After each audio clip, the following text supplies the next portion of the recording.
অলিম্পিককে বলা হয় greatest show on earth. অনেকেই তো ক্রিকেট কিংবা ফুটবল বিশ্বকাপের থেকে অলিম্পিকের স্বর্ণপদককে বড় করে দেখেন। তবে এবার সেই অলিম্পিকের গায়ে দাগ লেগে দিয়েছে আর্জেন্টিনা আর মরক্কো ম্যাচ।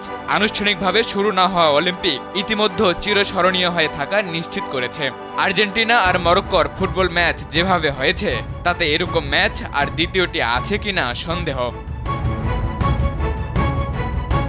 ছেলেদের ফুটবল ইভেন্টে প্রথম ম্যাচে মরক্কোর মুখোমুখি হয়েছিল আর্জেন্টিনা। ম্যাচে মরক্কো 2-1 গোলে এগিয়ে থাকতে দ্বিতীয়ার্ধে যোগ করার সময় দেওয়া হয়েছে 15 মিনিট। অবিশ্বাস্য হলেও এমনটাই সত্যি। আরও অবিশ্বাস্য ব্যাপার হলো ক্রিস্টিয়ান মেদিনা আর্জেন্টিনাকে সমতাসূচক গোলটি এনে দিয়েছেন যোগ করার সময়ের 16তম মিনিটে। বাংলাদেশের একমাত্র মাল্টিন্যাশনাল টাইলস ব্র্যান্ড আরএকে সিরামিক্স। কিন্তু ম্যাচের আসল নাটক তখনও বাকি ছিল। আর্জেন্টিনা সমতাসূচক গোল পাওয়ার পর গ্যালারি থেকে শুরু হয়েছে বোতল বৃষ্টি। অনেকটা বাধ্য হয়েই স্থগিত করা হয় খেলা।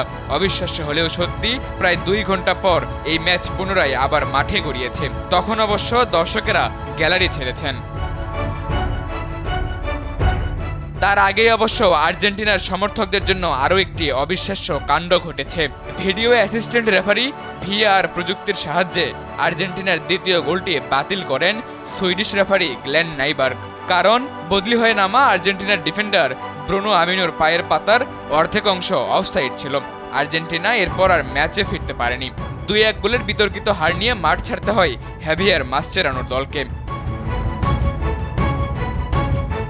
বিশৃঙ্খলার চূড়ান্ত পর্যায়ে যাওয়া ম্যাচ শেষে আর্জেন্টিনার অলিম্পিক দলের কোচ মাসচেরানোর মেজাজ চড়ে যাওয়াটাই বেশ স্বাভাবিক। তার অভিযোগ, খেলোয়াড়েরা মাঠ ছেড়ে জিউফ্রে গুইসার্ড স্টেডিয়ামের ড্রেসিং রুমে যখন বসেছিলেন আয়োজকরা তখনও পরবর্তী করণীয় সম্বন্ধে কিছু জানাতে পারেননি।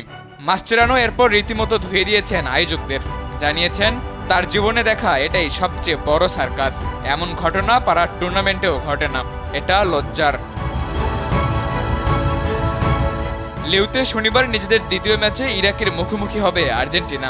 আগামী মঙ্গলবার গ্রুপ পর্বে ইউক্রেনের বিপক্ষে নিজেদের শেষ ম্যাচ খেলবে মাসচেরানোর দল। কোয়ার্টার ফাইনালে উঠতে এ দুটি ম্যাচেই জয়ের তেমন কোনো বিকল্প নেই আর্জেন্টিনার জন্য।